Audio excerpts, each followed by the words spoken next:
What is up, guys? Tyson Dela Cruz here. Thank you so much for rocking with me. Crowd roars from Donald Trump's remarks at the NABJ conference in Chicago. The internet is going wild about this, and I'm going to watch it with you guys. I watched a little bit of the clips, and I'm going to give you my instant reactions on this. And I'd love to get your guys' reactions on this as well. If you're in the chat, say what's up. Drop a comment on where you're watching this out of. Again, this is at the NABJ conference in Chicago. Let's jump in.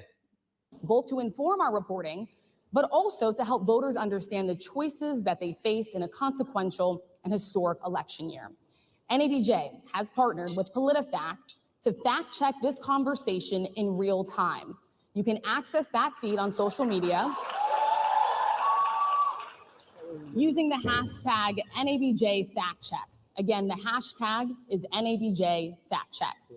We have a lot to get to, and we do not want to waste any time, so let's bring out the former president of the United States, the Republican nominee for president, former President Donald Trump. Is he coming out to Wu-Tang? What's the deal?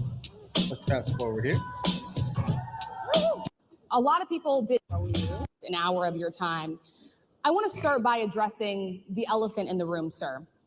A lot of people did not think it was appropriate for you to be here today. You have pushed false claims about some of your rivals, from Nikki Haley to former President Barack Obama, saying that they were not born in the United States, which is not true. You have told 4 congresswomen of color who were American citizens to go back to where they came from. You have used words like animal and rabid to describe Black district attorneys. You've attacked Black journalists, calling them a loser, saying the questions that they ask are, quote, stupid and racist. You've had dinner with a white supremacist at your Mar-a-Lago resort. So my question, sir, now that you are asking Black supporters to vote for you, why should Black voters trust you after you have used language like that? Well, first of all, I don't think I've ever been asked a question so in such a horrible manner. First question. You don't even say, hello, how are you? Are you with ABC? Because I think they're a fake news network, a terrible network. And I think it's disgraceful that I came here in good spirit. I love the Black population of this country. I've done so much for the Black population of this country, including employment, including opportunity zones with Senator Tim Scott of South Carolina. If you guys aren't familiar with Opportunity Zones was a tax plan created under Donald Trump in 2017. Opportunity Zones were created as a program for tax incentives to encourage investments in lower income communities. And I believe the first launch of these Opportunity Zones it was signed in 2017, and the launch of it was in 2018, which spurred a lot of growth and jobs in distressed low-income communities in metropolitan areas. Opportunity Zones have been shown to have a positive impact in regards of lower income communities in metropolitan areas. I'm going to pull up an article here. Tax Cuts and Jobs Act. Under 2017, the incentive proposed is to spur economic development and job creation in distressed communities, providing tax benefits to investors. Low-income communities became designated as Opportunity Zones, i.e. OZ, in 2017. And Opportunity Zones allow individuals to acquire assets and provide tax incentives to create small business or business in general in these areas to spark economic growth. Let's go ahead and continue. Which is one of the greatest programs ever for Black workers and Black entrepreneurs. I've done so much, and and I say this, historically Black colleges and universities were out of money. They were stone cold broke, and I saved them and I gave them long-term financing, and nobody else was doing it. I think it's a very rude introduction. I don't know exactly why you would do something like that. And let me go a step further. I was invited here, and I was told my opponent, whether it was Biden or Kamala, I was told my opponent was going to be here. It turned out my opponent isn't here. You invited me under false pretense. And then you said, you can't do it with Zoom. Well, where's Zoom? She's going to do it with Zoom, and she's not coming. And then you were half an hour late. Just so we understand, I have too much respect for you to be late. They couldn't get their equipment working or something Mr. was President, wrong. I would love. And earlier she said she didn't want to waste anybody's time. She was 35 minutes late. It's a very nasty question. I have answered the question. I have been the best president for the black population since Abraham Lincoln. That's my answer. Better than President Johnson, who signed the Voting Rights Act. And for you to start off a question and answer period, especially when you're 35 minutes late because you couldn't get your equipment to work in such a hostile manner, I think it's a disgrace. Let me just ask a follow-up, sir, and then we'll move on to other questions here. Some of your own supporters, including Republicans on Capitol Hill, have labeled Vice President Kamala Harris, who is the first Black and Asian American woman to serve as vice president and be on a major party ticket, as a DEI hire. Is that acceptable language to you? And will you tell those Republicans and those supporters to stop it? How do you define DEI? Go ahead. How do you define diversity, equity, and inclusion? Okay, yeah, go ahead. Is that what your definition? That is give me a literally definition the words. then. Would you give me a definition DEI. of that? Give me a definition. Sir, I'm asking you a question, No, a you very have to direct define question. it. Define it for me, if you I would. just defined it, sir. Do you believe that Vice President Kamala Harris is only on the ticket because she is a Black woman? Well, I can say no. I think it's maybe a little bit different. So I've known her a long time indirectly, not directly very much. And she was always of Indian heritage, and she was only promoting Indian heritage. I didn't know she was Black until. So when Kamala Harris was introduced into the state Senate back in 2016, she was the first Indian woman to be elected in a Senate seat. And let me share this with you. Here we go. Certainly, you could become the first Indian senator in U.S. history, which would be quite an accomplishment. Not good. Certainly, you could become the first Indian senator in U.S. history, which would be quite an accomplishment. Not good. Certainly, you could become the first Indian senator in U.S. history, which would be quite an accomplishment. Not good. He has a point. He has a point. Until a number of years ago when she happened to turn Black, and now she wants to be known as Black. So I don't know. And she was always of Indian heritage, and she was only promoting Indian heritage. I didn't know she was Black until a number of years ago when she happened to turn Black, and now she wants to be known as Black. So I don't know, is she Indian or is she Black? She has always But you know identified what? as a Black woman. She went to a I respect historically either Black one. college. I respect either one, but she obviously doesn't, because she was Indian all the way, and then all of a sudden she made a turn and she became a Black person. Just to be clear, sir, do And you believe that I think she is somebody should look into that too when you continue in a very hostile, nasty tone. It's a direct question, sir. Do you believe that Vice President Kamala Harris is a DEI hire, as some I really Republicans have don't said? know. I mean, I really don't know. Could be. There are some, and there are plenty. I know this lady right over there, Harris, is a fantastic person who just interviewed me at length. And we had a great interview, I think, and I heard you got very good ratings on that. Well, you told me it was the longest one of your life, so we had a good discussion. Look, I want to talk about why you're here today.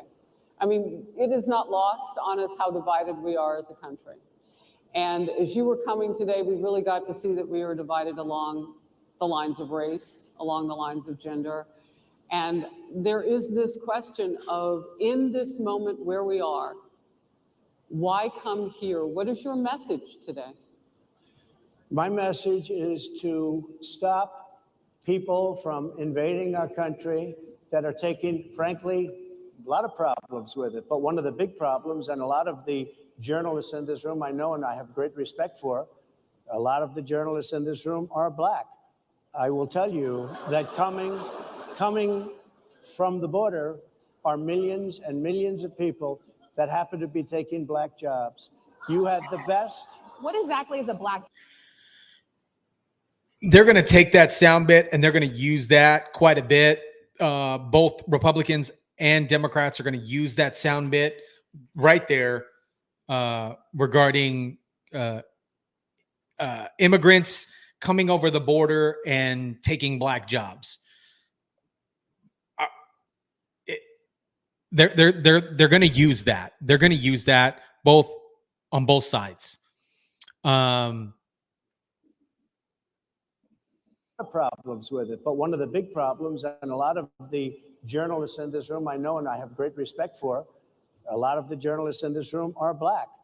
I will tell you that coming from the border are millions and millions of people that happen to be taking black jobs. You had the best. What exactly is a black job, sir? A black job is anybody that has a job. That's what it is. Anybody that has a job. All right. And Mr. they're taking the employment away from black people. They're coming in, they're invading. It's an invasion. Is he wrong though? Is he wrong? Is he wrong? Immigrants, people coming over the border are taking lower income or lower statue of jobs, and not just black jobs, Mexican jobs, white jobs. They're taking jobs, period. They're taking jobs, period. They're coming over and they're taking jobs, and literally, at least in my opinion, they are also taking union jobs. They are now taking jobs that unions would have normally done, and they're doing this in influx. Let me know your guys' thoughts. Drop the comments down below. Let me know what you guys think about this.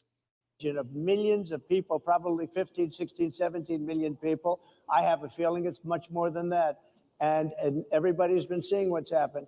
The first group of people, the black population, is affected most by that.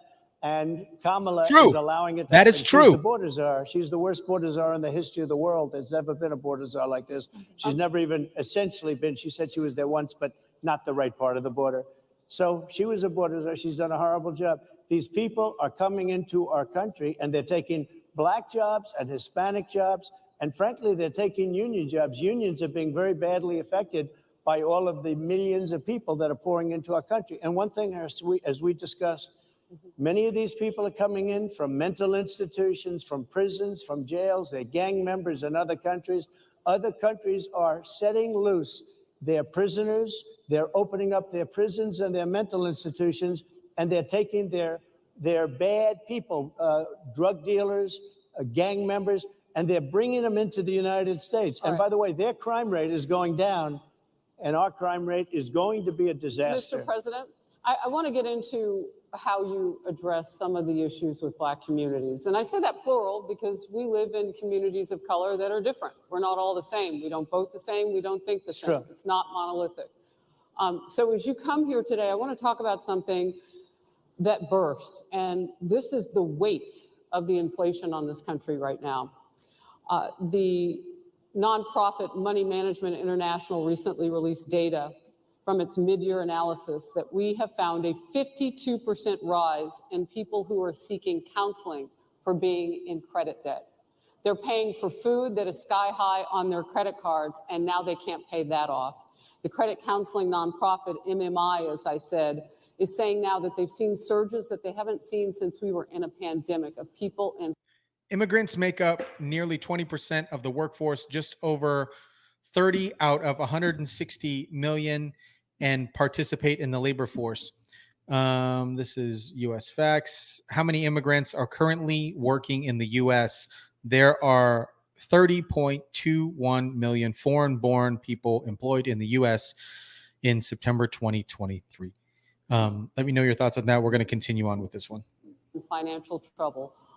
Much of that falls on the shoulders of single moms, single Black moms, when you look statistically. Yeah. How do you turn it around? What's your plan for the Black community when it comes to money? So, first of all, it's very hard to hear you for whatever reason because of the fact that they have bad equipment, because I guess, you know, this woman was unable to get the right equipment. But it's very hard for me to hear you, but I can hear every other word. It's very difficult, actually. But so I don't know if they can fix it or do something with it, but I'll do the best I can with it.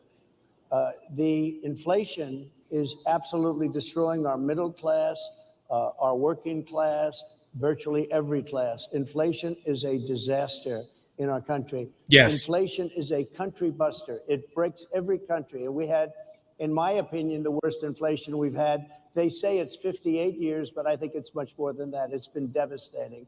And if you just take a look at a lot of things they don't include, like interest rates. Interest rates went from 2.4% to 10%, and you can't get the money.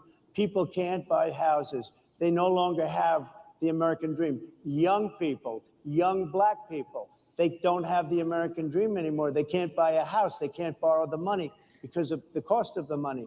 They can't buy because of the cost of housing, because of the cost to build it, because of inflation. Inflation is a disaster, and it's destroying our country, and it's destroying the Black community probably as much or more. So what do you do? Than any. What's your plan? You know what we have to do? We have to bring down the cost of energy, and that's going to bring down the cost of inflation. This was all started with a bad energy policy by Joe Biden. By the way, just if I might, I was running against a man named Biden. You probably saw that. And he was losing very badly in the polls. And then he had a rather bad debate. I would say it was a bad debate. I would say it was one of the worst debates in history. And it was. His poll It really numbers was. crashed. And instead of saying, you know, let's keep going and maybe something happens the other way, they said, oh, we're going to replace him. Let's just replace him. That's like you're in a fight. A prize fighter's in a fight. He's not doing where you say, let's bring in another fighter. So our whole campaign was steered toward him, and now we have to steer toward him. But ultimately, it's the same because they have bad policy. They have policies of open borders, unbelievable open borders, horrible energy policies.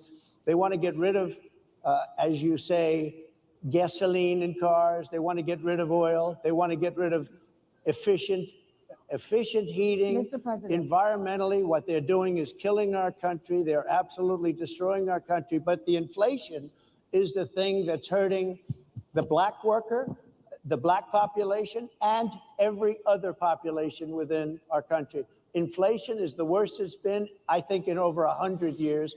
And they'll fact check it. They'll say it's only 58. Whatever it may be, they don't add all the numbers. They don't add the really bad numbers, and you can check that too. But inflation, Harris, is absolutely destroying this country and the people in our country. Yes, Mr. ma'am. President, can I ask you another question Yes, that is also impacting Black Americans? And that's very clear now. Good. I'm sorry? It's very clear. I hear you. Okay. So Sonia Massey, someone from Illinois, an unarmed Black woman, was shot the other day in her home by a deputy sheriff. The deputy has since been charged with murder. You've said police would get immunity from prosecution if you win. Why should someone like that officer have immunity, in your opinion? Immunity? Immunity. I don't know the exact case, but I saw something, and it didn't look good to me. It didn't look good to me. Are you talking with the water, right? Yeah, well, police unions are not backing this person either. Okay. But again, they're going to be charging the officer? I guess they're charging the officer. So why should he receive immunity? Well, he might not. I mean, it depends. It depends on what happens. I'm talking about people that are much different cases than that. We need people to protect ourselves. And by the way, in Chicago, as an example, a few weeks ago, July 4th weekend, they had 117 shootings and 17 deaths. Nobody wants that. Nobody wants that. We need to have our police officers have the respect and dignity back. In this particular case, I saw something that didn't look good to me. I didn't like it. I didn't like it at all. So can you get a little more specific back to the immunity question? Who would make those Well, right now, for the most part, people are protected by their unions, by their police unions, or by their police departments.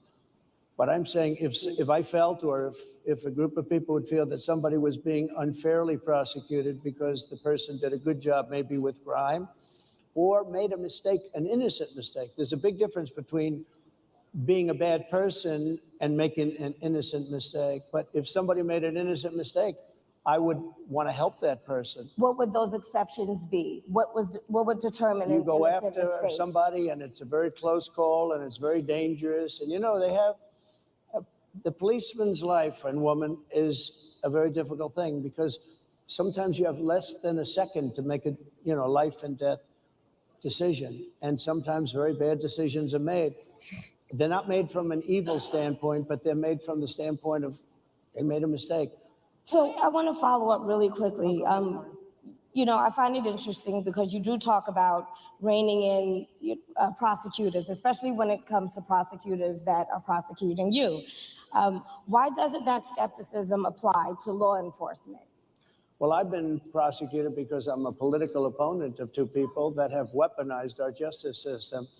I've been prosecuted. I just won the big case in Florida. Everyone said that was the biggest case.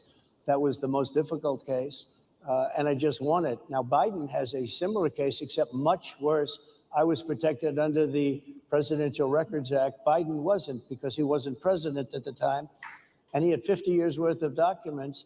And they ruled that he was incompetent and therefore he shouldn't stand trial. And I said, isn't that something? He's incompetent and he can't stand trial. And yet he can be president. Isn't that nice? Mr. President, but they released him on the basis that he was incompetent. They said he had no memory and he was a nice old guy, but he had no memory. And so, therefore, we're not going to prosecute him. I won the case and it got very little publicity. I didn't notice ABC doing any publicity on it, George. We cover you extensively, sir. I'd love to move over on a I different didn't notice you topic do any publicity on it at all. I won the case, the biggest case. This is an attack on a political opponent. I have another one where Sir, I have if you a don't mind, I'd hostile love judge. we have you for a limited time, sir. I'd love to move on to different No, topics. excuse you. if we You're the can. one that held me up for 35 minutes, just so you understand. If we can move on now to the state of the race, sir, I want to get back to the campaign. Senator J.D. Vance is your running mate. He's had a lot of controversy lately, and I want to read you a few things that he has said in the past. He said the Democrats running the country are a bunch of childless cat ladies who are miserable at their own lives and the choices they've made, and so they want to make the rest of the country miserable too. He's not talking here about how great it is to be a parent. He's attacking what he says are the choices people are making to not have children. Did you know that he had these views about people who do not have children before you? Before we continue this, the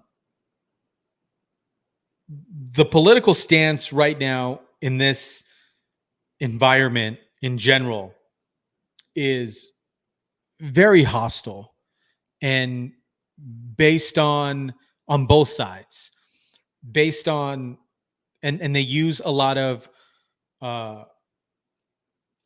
language to defame the other opponent without necessarily speaking about policies. It's important when you decide to vote that you're voting based on policies.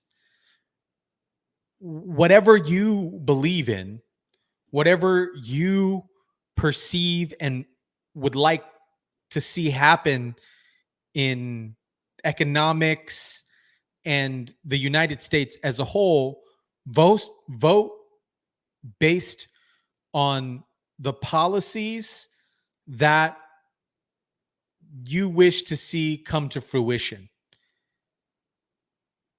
If you are voting totally based on this reminds me, politics remind me of promoting for a UFC fight where you're going to trash talk each opponent.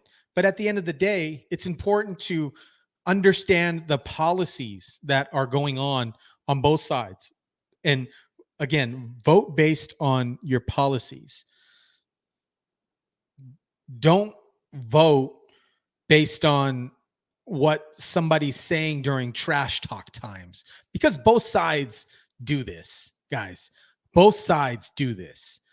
Let's continue with this. Picked him to be your running mate, and do you agree with him? No, I know this.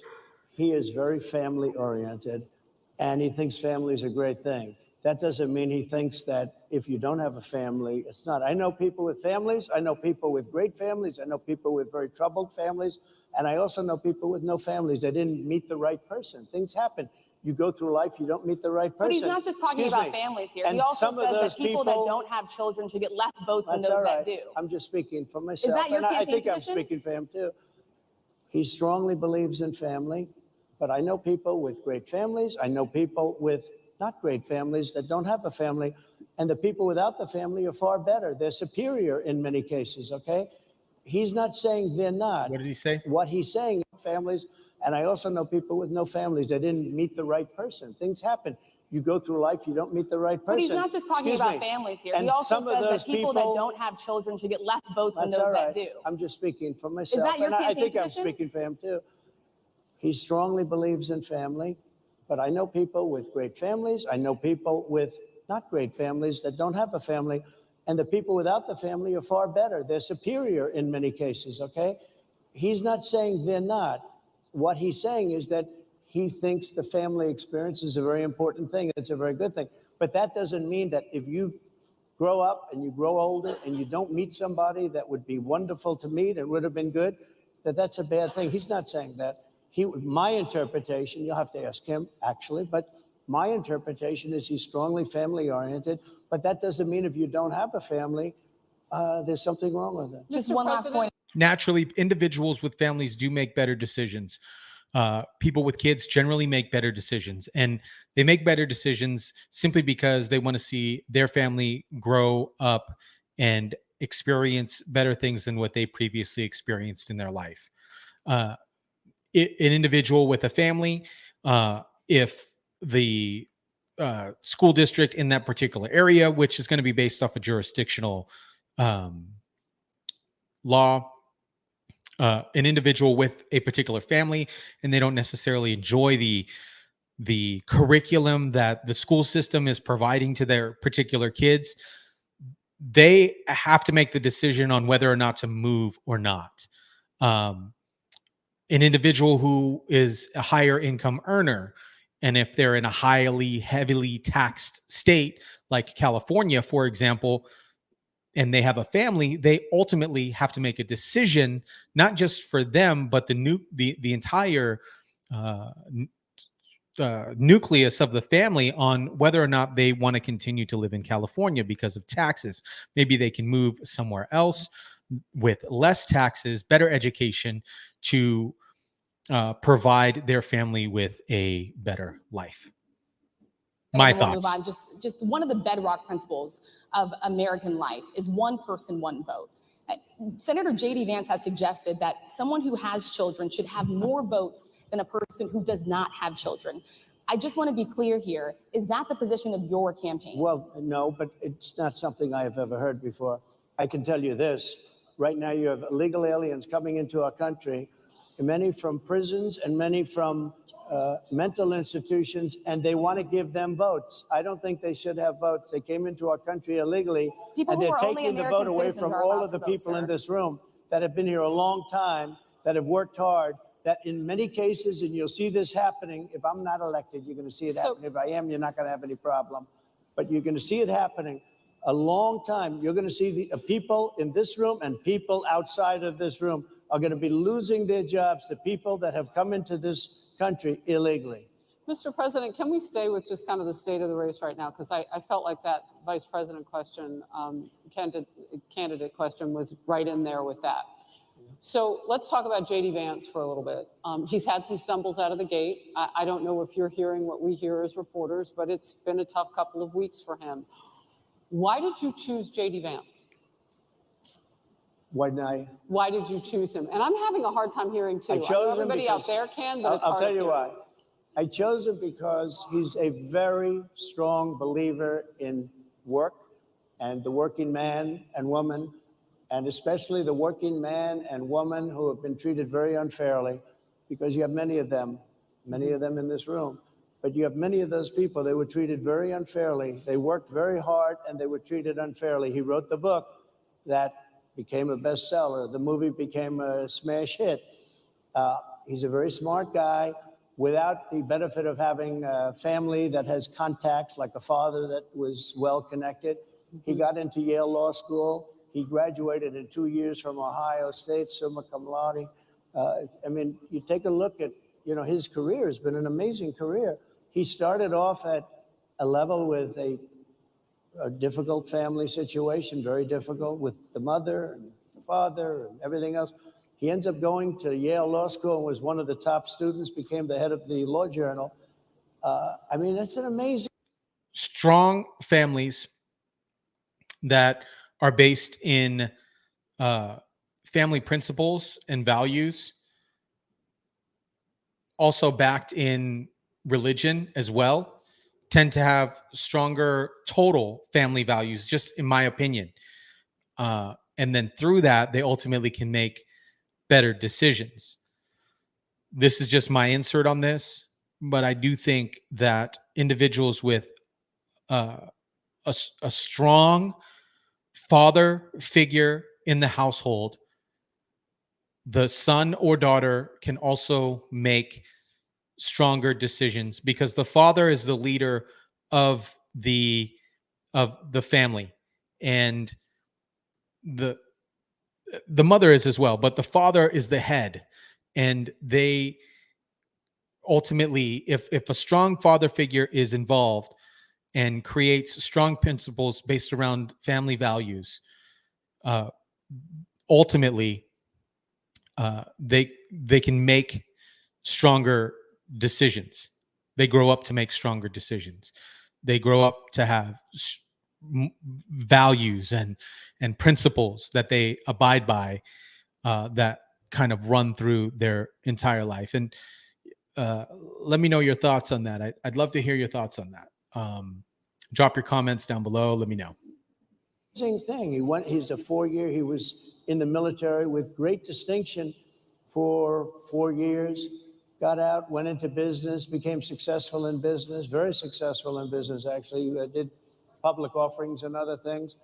And I have to believe in that. I mean, he's somebody that was born in a rough situation. Most of the people know that situation because it was very well documented in his book. And I have a lot of respect for somebody that can get into Yale and become one of the best students in Yale, that meets a young woman at Yale who was also outstanding, and they get married, they have a beautiful family, but he had he's made himself an amazing life. He then goes to Ohio, lives in Ohio, and he had my endorsement. That helped. But he wins the Senate. He becomes a United States Senator. So he's a United States Senator. So, and so, Harris, like I respect you for your success, I respect people for their success. The reason I asked the question is because the last time you and I sat and talked was the day that you were shot. We'd been together for much of that day. You left to go to Butler, Pennsylvania, and we didn't know what was next. Yeah. And two days after that, I cannot understand your microphone. I know is so it is muffled. really hard for me I mean, to it's understand just, you. I can understand you perfectly. Because Whoa. she's closer. I can understand you. Happy to hear that, But I sir. can't Really happy to hear understand, that. Harris, I have a few more questions. because of the distance, and the mics are really in lousy shape, but I cannot understand Are you So, asking a question? what you're saying. Go so ahead. what I wanted to say was the last time we spoke, you said some words that were prophetic because I asked you who you wanted to choose for vice president. Yeah. And you said normally it really wouldn't matter what they would bring, you choose somebody that you think has a future, that sort of thing. But you said these words 3.5 hours before an attempted assassination on your life. You told me that bad things happen, Harris, and that's why this decision is important this time. Bad things happen. You said it twice. When you look at J.D. Vance, is he ready on day one? Does he what? Ready on day one, if he has to be. I've always had great respect for him, and for the other candidates too. But I will say this, and I think this is well documented. Historically, the vice president, in terms of the election, does not have any impact. I mean, virtually no impact. You have 2 or 3 days where there's a lot of commotion as to who, like you're having it on the Democrat side, who it's going to be. And then that dies down, and it's all about the presidential pick. Virtually never has it mattered. Maybe Lyndon Johnson mattered for different reasons of what we're talking about, not for vote reasons, but for political reasons, other political reasons. But historically, the choice of a vice president makes no difference. You're voting for the president, and you can have a vice president who's outstanding in every way, and I think JD is. I think that all of them would have been, but you're not voting that way. You're voting for the president. You're voting for me. If you like me, I'm going to win. If you don't like me, I'm not going to win. I'm going to get my JD Vance question in. JD Vance? I'm going to get my JD Vance question in. To your point and to Rachel's point, he, has a lot of opinions about childless women like myself or divorced people like yourself. Do you think, well, I mean, my point is here. But at least it was said in a friendly manner. My point is,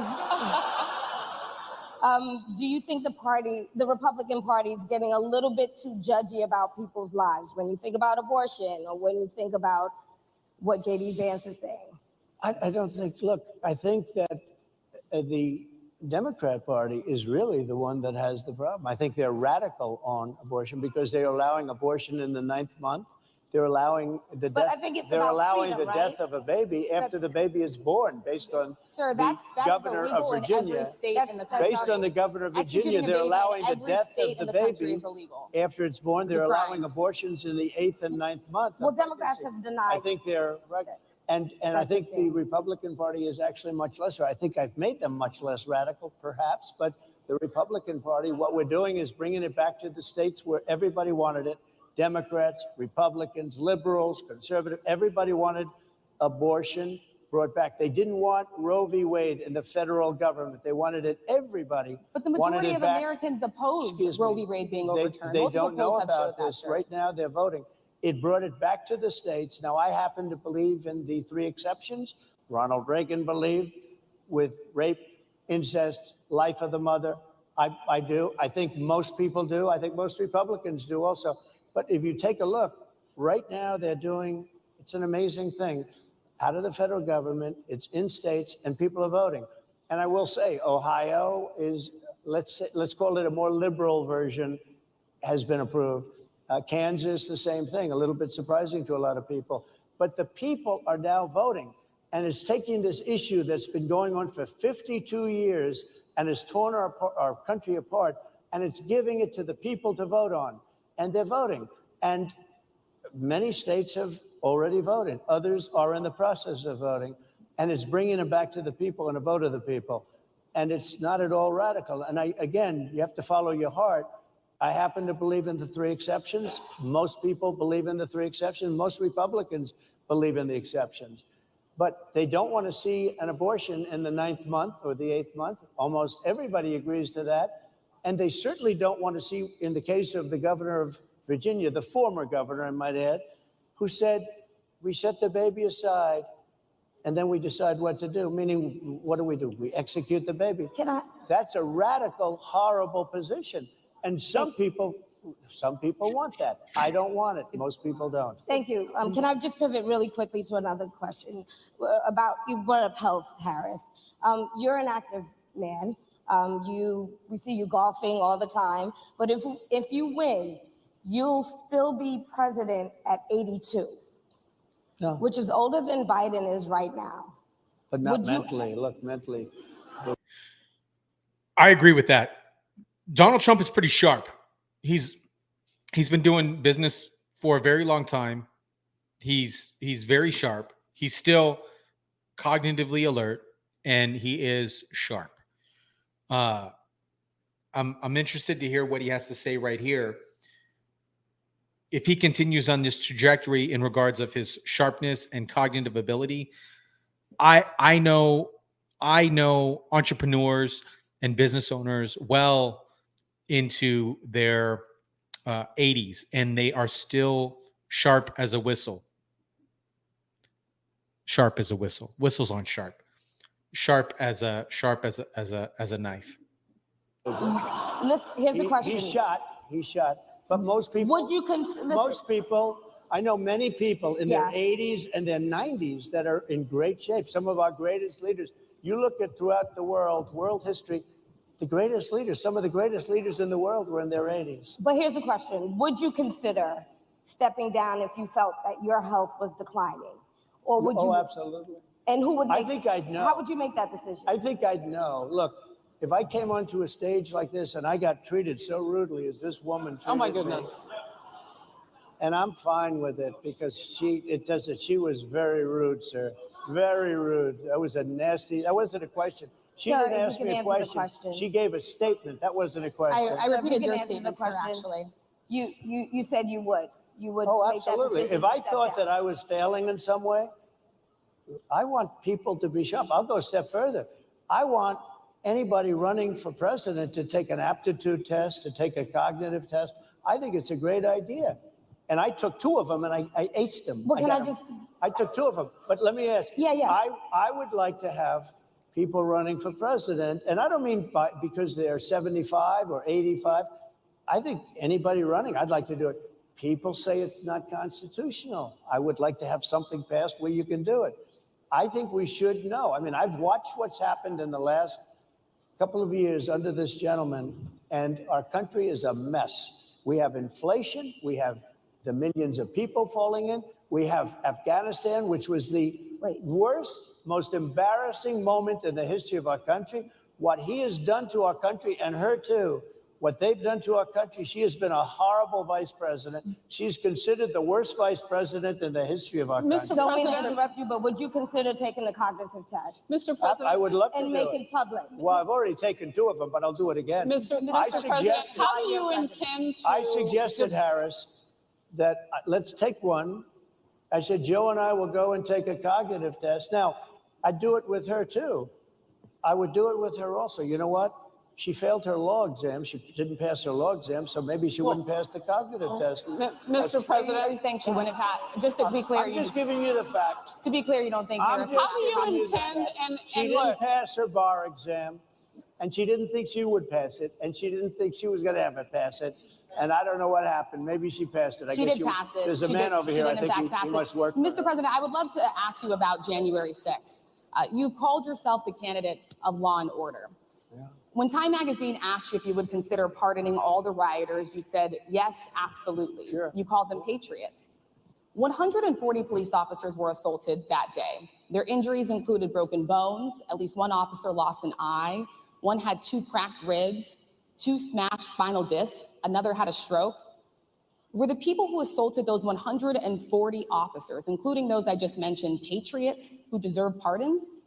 Well, let me bring it back to modern day. Like about 5 days ago, we had an attack on the Capitol, a horrible attack on the Capitol. You saw the people that were protesting and spraying these incredible monuments, bells, lions, all these magnificent limestone and granite with red paint, red spray paint that will never actually come off, especially in the limestone. It will never, I'm a builder, I know about this stuff. It'll never, you'll see it in 100 years from now. They viciously attacked our government. They fought with police. They fought with them much more openly than I saw on January 6th. What's going to happen to those people? What's going to happen to the people in Portland that destroyed But sir, my that question city? is on What's those. going to happen to My the question people is that on tried those to burn rioters down? who assaulted Excuse me. officers. You have to Would ask, you pardon what's those going to people? happen? Oh, absolutely, I would. You If would they're pardon innocent- those- If they're innocent, I would pardon them. They've been convicted. And by the way, the Supreme Court just well, they were convicted by a very tough system. How come the people that tried to burn down Minneapolis, how come the people that took over a large percentage of Seattle, how come nothing happened to them? How come the But people sir, we're that, talking how about people come that the were people- seen no, beating We're officers talking with about federal flagpoles, buildings. dragging them down the stairs. They're on They video. try- Have you seen that Really? video, Oh, sir? really? Well, they you would shot- pardon those. You would pardon those rioters? They shot a young lady in the face who was protesting. They shot her in the face. You know, nobody died that day. You do know that. But people died in Seattle. Nobody died, but people died in 140 Minneapolis. officers You know, were people died in assaulted that Minneapolis. day. And nothing happens, and nobody ever talks, and nothing happens to those people. But you went after the J6 people with a vengeance. And I'll tell you what about the cops that were, and I'm all for the police, as you know, But what about the police that are ushering everybody into the Capitol? Go in, go in, go in. What about that? Look, nothing is perfect in life, but you have people from Minneapolis. You have people just from 5 days ago in Washington, D.C. They were having fistfights and fighting with the police. They were spraying and destroying. They were desecrating our monuments in Washington, D.C. 5 days ago, and nothing happened to them. And you can't have two systems of justice. That's why they went after me as a political opponent, because they felt they couldn't win without doing that. And we're going to win our cases and we're going to be vindicated. But I have to spend a lot of time on that and money. That's what they want. After the election, they won't care. Although in my case, I think they probably will, because the hatred is pretty deep. But I'll tell you, they went after me as a political opponent. That's never happened in our country before. And it sets a terrible, terrible precedent. What do you do on day one if you win? What's your first thing? What do? I close the border. And I do two things, because I can do a lot of things simultaneously. I close the border. We don't want people coming. We want people to come in, Harris, but they have to be vetted. They have to be checked. They have to come in legally. I want people to come into our country, but they have to be vetted. They have to be checked. So when you say, what do I do? That, and I drill, baby, drill. I bring energy way down. I bring interest rates down. I bring inflation way down, so people can buy bacon again, so people can buy a ham sandwich again, so that people can go to a restaurant and afford it. Because right now, people can't buy food. Your grocery bills are up 40, 50, 60%, right? She's agreeing to me. Oh, she's agreeing. That's one of my biggest pickles is the mainstream media has been gaslighting us and saying that inflation is only up 2%. Inflation is okay. Yet we clearly see that when we go to the grocery store. We clearly see that my bill at least is up in the groceries. Going out to eat, it's up. Everything is up. That is 100% true. And the continuous gaslighting from the mainstream media is it's stupid. It's stupid. They're making us think that, oh, it's not up. Clearly, based on pocketbooks and checks and balances, it's up. Let me know if you guys agree with me with that. Thank you. I like you very much. Mr. President, I think we are. But it's true. Your grocery bills are up. And then they're mandating that you buy an all-electric car. You know, Elon Musk endorsed me, and he's a friend of mine. He's a good guy. He's a smart guy. But I'm against everybody having an electric car, okay? I'm very much against that. You have to be able to, if you want a hybrid or if you want a gasoline-propelled car. But, you know, we have more liquid gold, gasoline, oil, under our feet than any other country. More than Saudi Arabia, more than Russia, more than any other country. I want to use it. I want to use what we have. I want to bring down prices, bring down costs, and I also have to stop the invasion. And remember, they're taking your jobs. These people coming in are taking your jobs. Project 2025. I think we have to leave it there by the Trump team. All right. So leave it. That is the last word. Thank you so much, Mr. Trump, for coming today and joining us. Well, thank you very much. They've been telling us. Thank you. Thank you, everybody, very much. Great Thank you, honor. Mr. President. Thank you. NABJ will email about details regarding the conversation with Vice President Kamala Harris in September. Thank you. Thank you very much. Thank you, sir.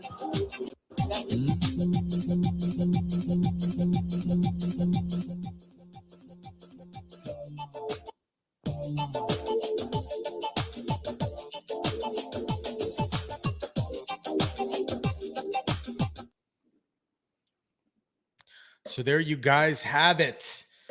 Trump participates in the NABJ forum in Chicago.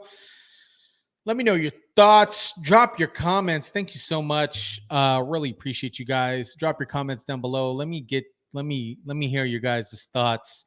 I'm going to end it here as well. Hope you guys have a great evening. Drop your comments down below. Let me know. And other than that, guys, I will catch you on the